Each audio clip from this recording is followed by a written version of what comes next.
మా పుట్టోని గుడ్డు ఏ జీవి పెడుతుందిరా అని అడిగితే మా అంగన్వాడీ టీచర్ మమ్మీ అని చెప్పాడు.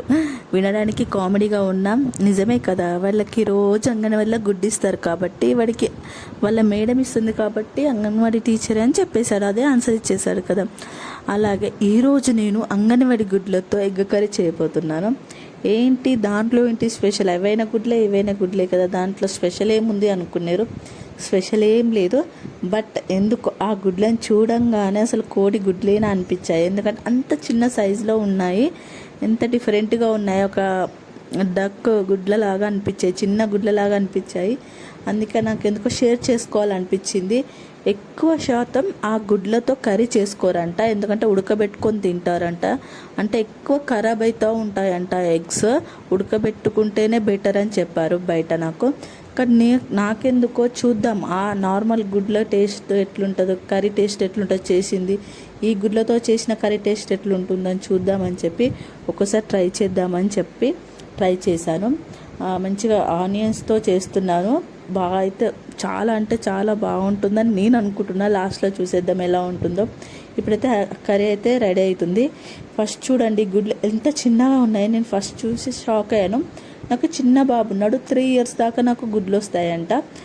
తీసుకొచ్చుకున్నాను మొన్ననే విలేజ్కి వెళ్ళినప్పుడు, అంగన్వాడికి వెళ్ళి. ఇప్పుడు ఈ గుడ్లని డైరెక్ట్గా కర్రీలో వేయకుండా ఫస్ట్ ఒక బౌల్లో వేసుకోవాలి. ఎందుకంటే ఈ గుడ్లు అనేవి ఖరాబ్ ఉంటాయి చాలా వరకు. పైగా సమ్మర్ కాబట్టి చాలా ఎక్కువ ఖరాబ్ అయి ఉంటాయి. సీ గుడ్లు అయితే అంటారు చూడండి, అలా ఖరాబ్ అయి ఉంటాయి. కాబట్టి ఫస్ట్ మనం ఒక బౌల్లో వేసి కర్రీలో వేసుకుంటే బెటర్. ఎందుకంటే అలా డైరెక్ట్ కర్రీలో వేసామనుకో కర్రీ మొత్తం ఖరాబ్ అవుతుంది. కాబట్టి ఒక బౌల్లో కొట్టి వేసుకొని స్మెల్ చూసి బాగుందంటేనే మనం కర్రీలో వేసుకోవాలి. అట్లనైతే చేసేసాను నేను. చాలా వరకు గుడ్లపైన స్టాంప్ ఉంది, అంటే గవర్నమెంట్ గుడ్లని చెప్పడానికి అన్నమాట. ప్రతి గుడ్డు పైన ఒక స్టాంప్, గ్రీన్ కలర్ స్టాంప్ అయితే వేశారు. చాలా బాగా అనిపించింది అసలు చూస్తే.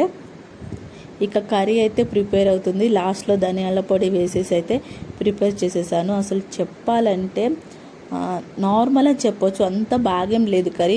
మనం నార్మల్ షాప్లో కొనుక్కొచ్చుకున్న గుడ్ల కంటే ఈ కర్రీ నార్మల్ అని చెప్పొచ్చు. ఎందుకంటే టేస్ట్ అంత అనిపించలేదు నాకు. బట్ మన షాప్లో కొనుక్కొచ్చుకున్న గుడ్ల కర్రీ అయితే చాలా బాగుంటుంది.